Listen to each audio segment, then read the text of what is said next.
Apakah memberi dalam perjanjian baru mempunyai cara-cara dan peraturan-peraturan tertentu untuk menghitungnya?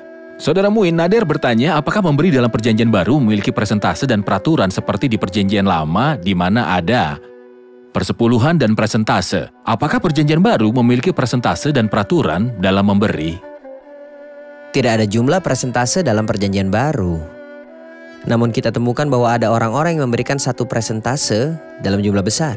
Tidak berarti persepuluhan itu bisa dikatakan salah. Tidak salah, namun tidak seharusnya juga kita memberi dengan ambang batas minimum perjanjian lama.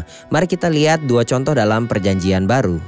Zakheus berkata kepada Tuhan, "Aku akan memberi, bukan 10%, namun separuh uangnya kepada orang miskin, jadi ia berikan 50%. Perempuan yang memberi 2 peser, berapa banyak yang Tuhan katakan ia telah berikan?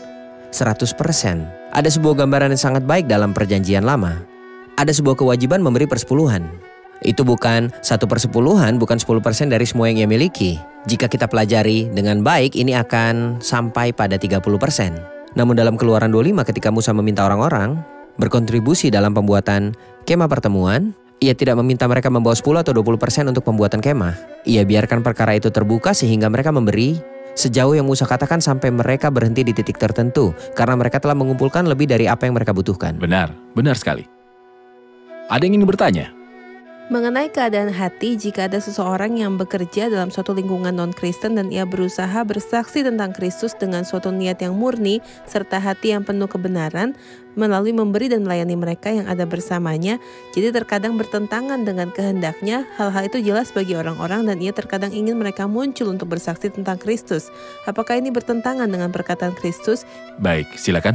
Saya pikir bahwa ketika Tuhan berkata, ingatlah jangan kamu melakukan kewajiban agama di depan orang, ia sedang berbicara tentang hal membanggakan diri. Yang banyak dilakukan di antara orang Yahudi yang religius, orang-orang Farisi. Mereka biasa memberi di depan orang-orang, mereka ingin orang-orang melihat mereka saat mereka memberi. Tetapi, jika orang tersebut memberi untuk menunjukkan kesaksian Kristiani kepada orang-orang, saya pikir masalah ini bergantung pada persekutuan dengan Tuhan dan evaluasi Tuhan terhadapnya. Salah seorang hamba Tuhan pernah bercerita tentang seorang pengusaha yang sangat-sangat kaya, yang pergi ke kampung halaman dan desa tempat dia dibesarkan.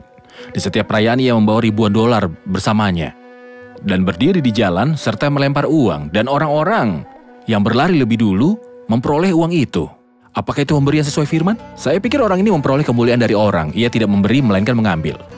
Dan orang-orang yang melakukan itu untuk dimuliakan oleh orang-orang, Alkitab mengatakan bahwa mereka telah menerima pahala mereka.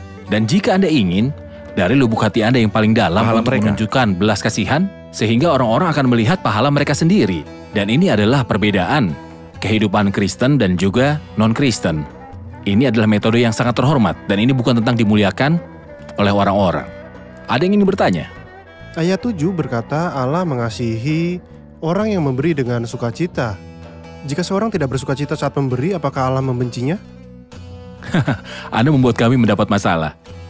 Karena Allah mengasihi orang yang memberi dengan sukacita, lalu apakah Tuhan membenci orang yang tidak memberi dengan sukacita? Tidak, Tuhan mengasihi mereka. Kitab suci memberitahu kita bahwa Allah mengasihi orang-orang yang tidak percaya karena begitu besar kasih Allah akan dunia ini.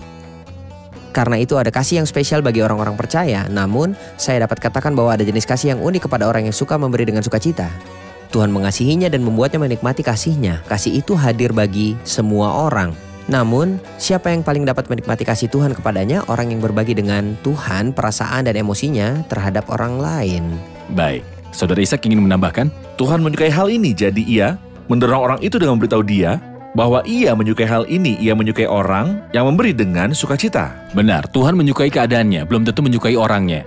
Tuhan sangat senang memberi dengan penuh sukacita. Ia suka memberi dengan sukacita, Tuhan lebih menyukai dan menginginkan itu.